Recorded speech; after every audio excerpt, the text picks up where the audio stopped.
দেখলাম জোকারটা দৌড়চ্ছে, আমি ভাবলাম মজা করছে। হঠাৎ বাবা লাফিয়ে উঠলো। আর বলবেন না, ওই ইন্দ্র তো আমাদের সঙ্গেই ছিল, ভালো মুডেই ছিল, তারপর আমাদের জন্য সফট ড্রিঙ্কস আনতে গেল, তাই না রে? হ্যাঁ। তারপর ওই ইন্দ্র ফিরছে আর ওই জোকারটার সঙ্গে ধাক্কা লাগলো। তারপরে পাপা জোকারটাকে ধাওয়া করলো জানো, আর দেবু আঙ্কেল এসে আমাদেরকে গার্ড করে দাঁড়ালো, আর বাকিরা তাদের ব্যাগ চেক করতে বললো জানো। তাই নাকি? ব্যাগ চেক করতে কেন বললো? তা তো জানি না। তারপর দুজন পুলিশ আঙ্কেলকে দেবু আঙ্কেল বললো আমাকে আর মাকে বাড়ি দিয়ে আসতে। তারপর কি দেখলাম জানো? কি দেখলাম সেই জোকার হাতে দেওয়ালে উঠে গেল। ততক্ষণে হেলিকপ্টার চলে এসেছে, বাবা তাড়াতাড়ি হেলিকপ্টারে উঠে পড়লো। এবার কিন্তু আর বিশ্বাস করবেন না বাবা, হ্যাঁ এবার ওর কমিক্সের গল্প শুরু হয়ে গেছে, জল মেশাচ্ছে পুরো।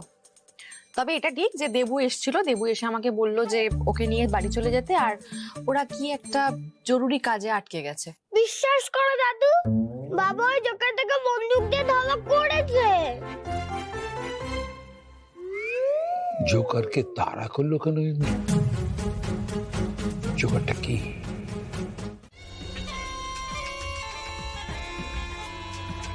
ইশিকা গুপ্তার মৃত্যু খুন নাকি সুইসাইড? দেখুন এই মুহূর্তে কিছু বলতে পারবো না। এখানে স্পেশাল টিম কেন স্যার?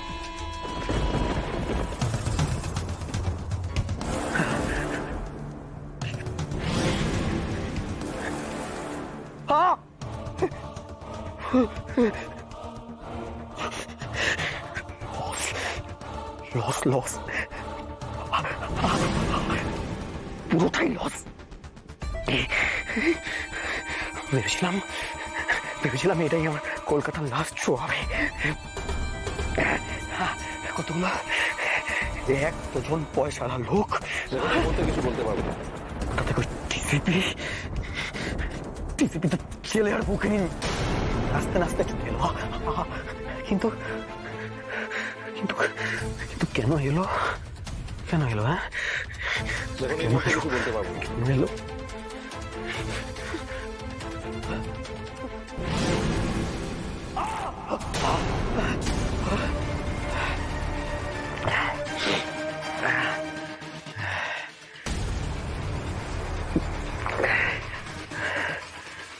এই মুখ গড়ানোর কিছু নেই, ওষুধ বলে এখানে রাখো, এখানে রাখো, এখানে।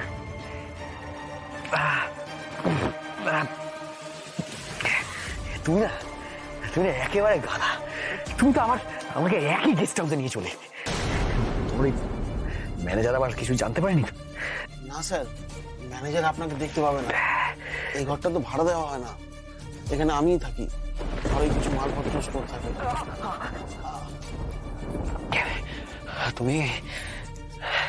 তুমি আমাকে লুকোতে সাহায্য করলে কেন বলো তো? হ্যাঁ কৃতজ্ঞতা স্যার, আপনি আমাকে 1 মাস ধরে টাকা দিয়েছিলেন, এত টাকা কেউ কোনোদিনও আমাকে দেয়নি। সেই কৃতজ্ঞতা থেকেই আপনাকে লুকাতে সাহায্য করেছি স্যার। তোমার নাম কি? বিজু। বয়স? 30 বছর স্যার। এই দেখুন, লোকটার নাম কমলেশ বসু, বাড়ি বর্ধমানে, বিজ্ঞানের স্নাতক আর ছদ্মবেশ ধারণ করতে এক্সপার্ট। আর লাস্ট 5 বছরে পুলিশের চোখে ধুলো দিয়ে ভারতবর্ষের 13টা রাজ্যে নানা রকম জায়গায় চুরি করেছে। আর পরিবার? বাবা মা আছে, তবে অনেক বছর আগেই ত্যায্য করে দিয়েছে। সিপি স্যারকে খবর দিচ্ছি, তুই ওনার সামনে ডেমনস্ট্রেশন দিবি।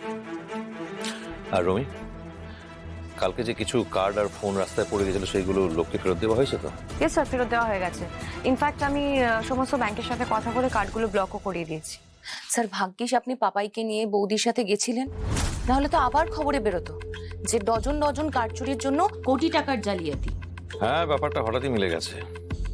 আমরা গেছিলাম ওখানে বাচ্চাদের আনন্দ দেখবো বলে, আর ওই কমলেশ বাবু এসেছিল বড় লোকেদের লুট করবে বলে। এর মধ্যে একটা প্যাটার্ন নোটিস করেছো? কি স্যার? কমলেশ বাবু এই কাগজের বিজ্ঞাপন দেখে ঠিক করে নেক্সট সে কোথায় যাবে।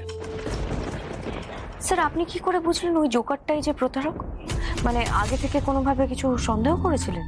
চোখের দৃষ্টি, ক্রিমিনালদের চোখের দৃষ্টি আমি চিনি। কাল যখন রতন মল্লিককে লুট করার পর ওই প্রতারক রাস্তায় আমায় ক্রস করেছিল, তখন তার সঙ্গে চোখাচোখি হতে একই দৃষ্টি আমি লক্ষ্য করেছিলাম।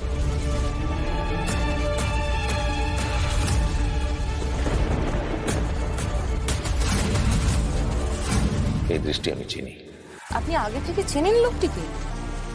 না, চিনি না, তবে শয়তানের দৃষ্টি চিনি।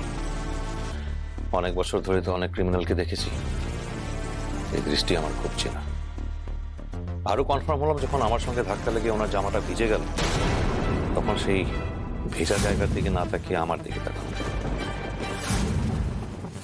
স্যার আপনি যদি সেদিন সবার প্রোফাইল ঘেঁটে ছবি না দেখতে বলতেন, তাহলে কমলেশের ছবিও বার করা যেত না, আর রোহিত ওই ফেস অ্যাপের সাহায্যে লোকটার খোঁজও পেত না। এই অ্যাপটা আমাদের খুব কাজে লাগবে, এতে অনেক কাজ কমে যাবে, অনেক কাজ খুব সহজে করা যাবে। সিপি স্যারকে খুব শিগগিরই দেখাতে হবে। ফাটিয়ে দিয়েছিস দেবু। কমলেশ বাবু বলে একজনের নাম পাঠাচ্ছি তোমার কাছে, বর্ধমানের লোক। তুমি সেখানকার পুলিশের সঙ্গে কোঅর্ডিনেট করো, আর তার বিষয়ে যত ইনফরমেশন আছে সব কালেক্ট করো।